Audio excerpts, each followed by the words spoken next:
నమస్తే అండి. నమస్తే అమ్మా.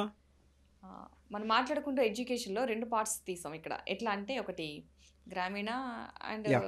సిటీస్ అనుకున్నాం. ఇక్కడ ఇప్పుడు ఏంటంటే ప్రైవేటు, గవర్నమెంట్ స్కూల్స్. ఎడ్యుకేషన్‌లో ఏంటి different?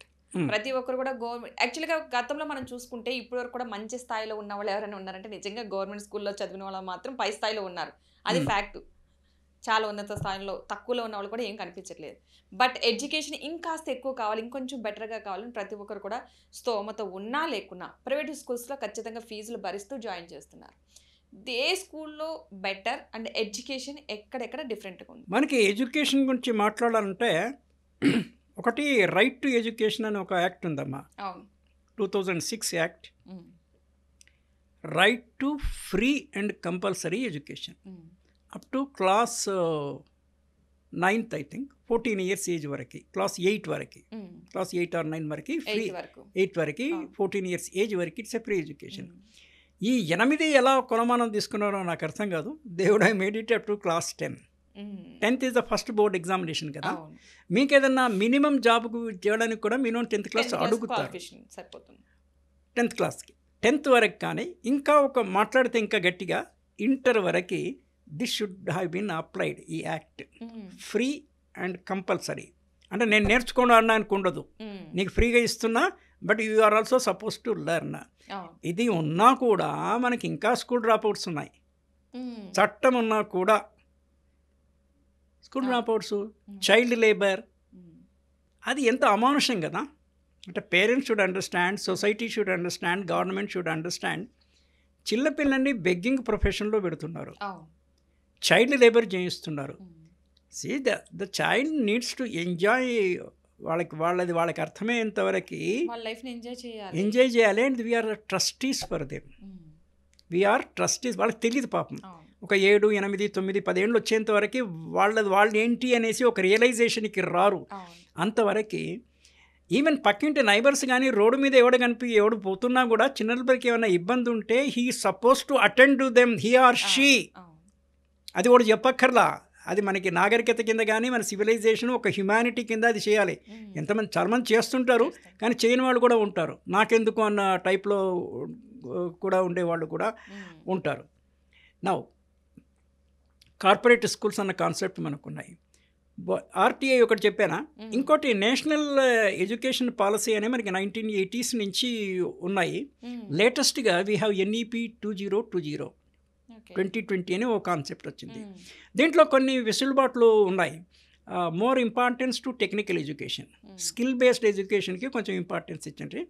And there is a free entry and exit. Free entry exit అంటే మీరు బీఎస్సీ ఫస్ట్ ఇయర్ చేశారు, కొన్ని కారణాల చేత you discontinued for 3-4 years. Afterwards you can take admission in second year. Okay. ఇంతకుముందు అంత ఇదిగా లేదు. ఇక డిస్కంటిన్యూ అయిపోతే again you have to start from first year. Hmm. అవును. అలా కాకుండా ఇలాంటి వెసులుబాట్లు ఉన్నాయి. కానీ నాకు ఆశ్చర్యం ఏమవుతుందంటే, నేను చాలామందితో ఇంటరాక్ట్ అవుతున్నప్పుడు చాలామంది టీచర్లే ఈ ఎన్ఈపీ పాలసీ చదవాల. National education policy 2020 it is a 70-75 pages document, final document.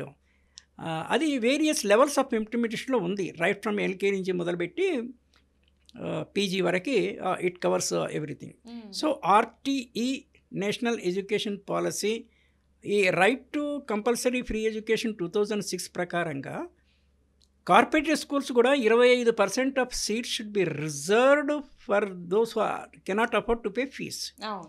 ఇది కంపల్సరీ ఫ్రీ కదా. హ్మ్. Government will reimburse that fee to the private schools. అవును. ప్రైవేట్ స్కూల్ వేసే మేము ఇంకర్ అవుతున్నాము, we cannot give free education. Government స్కూల్స్లో అయితే ఫ్రీగా మీదకి గవర్నమెంట్ది కాబట్టి ఇస్తారు, అవును. వీళ్ళకి ఆ ఫీ రీఎంబర్స్ చేస్తారు. అవును. కానీ ఈ అవేర్నెస్ కూడా పబ్లిక్ లేకపోవడం చేత హ్మ్.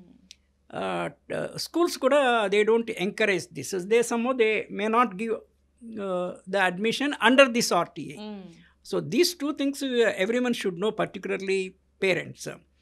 సో కార్పొరేట్ స్కూల్స్కి ప్రైవేట్కి గవర్నమెంట్ స్కూల్లో తేడా పెద్ద ఏమి ఉండదు. కానీ మనం ఈ క్లాస్ CLASS క్లాస్ అనే ఒక పదం వాడతాము, హ్మ్. మాస్ అనేది ఇంకో పదం వాడతాము. అవును. ఒక క్లాస్ కార్పొరేట్ స్కూల్ బస్సులో పోతే అదొక ఫ్యాషన్ స్టైల్. పాపం వీడు నడిచి వెళ్తాడు గవర్నమెంట్ స్కూల్కి, అవును. నడిచి వెళ్తాడు, లేదా మహా అయితే పెడల్ సైకిల్ మీద హ్మ్. వెళ్తాడు. ఇది it does not make much difference అమ్మా. అంటే ఎఫర్ట్ 2 థింగ్స్ ఇక్కడ. డబ్బులు ఉన్నవాళ్ళు లేనివాళ్ళు, డబ్బులు ఉండే వాళ్ళల్లో కూడా ఎంత లెవెల్ ఆఫ్ మనీ ఉంది అనేసి. డబ్బులు ఎక్కువ ఉన్నవాడు let him send to corporate school. మనం దాని గురించి we need not bother about it. నీకు లేదు, why do you compare yourself with him? నువ్వు చిన్నపాటి ప్రైవేట్ స్కూల్లో చేరు. అంటే నా పాయింట్ ఏంటంటే, మీరు కష్టపడి ఫినాన్షియల్గా కష్టపడి అప్పులు చేసి తల్లిదండ్రులు పెద్ద స్కూల్లో వేయాల్సిన పని లేదు. మీకు కుదిరితే ఓకే, కుదరకపోతే okay, you can do other things. Government స్కూల్లో వెయ్యి, కావాలంటే ఒక మంచి ట్యూషన్ పెట్టించు ఏదైనా షార్ట్ ఫార్మింగ్కి. దాంతో కూడా బెనిఫిట్స్ ఎట్లా ఉన్నాయి సొసైటీకి అంటే, మీరు 6వ తరగతి చదువుతున్నాడు మీ అబ్బాయి, నువ్వు ఒక ఇంటర్ చదువుతున్న పిల్లవాడితో ట్యూషన్ పెట్టించు, వాడికి పాకెట్ మనీ వస్తుంది, మీ పిల్లవానికి స్ట్రెంత్ అవుతుంది. అంటే you to select the teacher, వాడికి నాలెడ్జ్ ఉండాలి. కొంతమంది ఇంటర్మీడియట్ స్టూడెంట్స్ కూడా బ్రైట్ ఉంటారు. If is a bright students you can engage him as a teacher. So ఇదంతా ఈ ప్రపంచంలో చాలా శ్రేణి. Society it self is like A ladder అమ్మా. ఆ ల్యాడర్లో మీది 10 స్టెప్లో 20 సిస్టంలో ఇట్స్ ఇమాజినేటివ్ ల్యాడర్ కనుక ఒక్కొక్క నిచ్చెన మీద కూర్చునే వాళ్ళు ఉంటారు. మనం కూడా ఏదో నిచ్చెన ఏదో మెట్టు దగ్గర ఉంటాం, 10, 12. మన మీద మెట్ల మీద కూర్చునే వాళ్ళు ఉన్నారు, మన కింద వాళ్ళు కూడా ఉన్నారు. So it's A on going thing. So I don't much pay attention to these things. School బస్లో పోవడము, యూనిఫామ్లో ఉండడము. నీకు అల్టిమేట్గా నువ్వు చదువుతున్నావా లేదా. ప్రతాప్ రెడ్డి అని పాత రోజుల్లో యాజ్ అన్ IAS ఆఫీసర్, మీరు ఇందాక you were telling that point also, చాలామంది గవర్నమెంట్ హై స్కూల్లో చదివిన వాళ్ళు they have become IAS officer, they have become doctors, they have become పొలిటీషియన్స్లు కూడా దే హ్యావ్ షైన్ అయిన వాళ్ళు ఉన్నారు. వీళ్ళకి ఏంటంటే కార్పొరేట్ స్కూల్లో చదివిన వాళ్ళకి ఏంటంటే మహా అయితే they are assured of a minimum job. ఏదో supervisory level, manager level job వరకే అదేమన్నా కొంచెం ఇంగ్లీష్ మాట్లాడడం రావచ్చు అంతే. ఇంగ్లీష్ మాట్లాడడానికి మీరు కాన్వెంట్ స్కూల్లో పోవాల్సిన పనే లేదు. నన్ను అడిగితే రోజు డిక్షనరీలో 10 కొత్త పదాలు నేర్చుకోవాలి. రోజు ఇంగ్లీష్ న్యూస్ పేపర్ ఒక 5 ఏళ్ళు చదివితే కనుక రాని పదాలకు డిక్షనరీ చూసుకుంటే 5 yearsలో యూ బికమ్ ఏ పర్ఫెక్ట్. నాకు ఇంగ్లీష్ బేసు, నేను 4 ఏళ్ళు ఇంగ్లీష్ మీడియం స్కూల్లో చదవడం చేత నాకు ఆ ఇంగ్లీష్ బేసు ఉంది.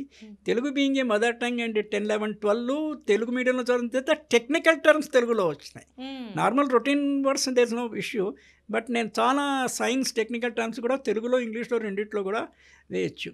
అల్టిమేట్గా student himself aided by the parents should decide wear to study, what to study. నక్క చూసి పులిని చూసి నక్క వాత పెట్టుకున్నట్టు మనం కార్పొరేట్ స్కూల్కి వెళ్ళాల్సిన పనేం లేదు. సూపర్, మంచి ఎక్స్ప్లెనేషన్ ఇచ్చారు. Thank you so much.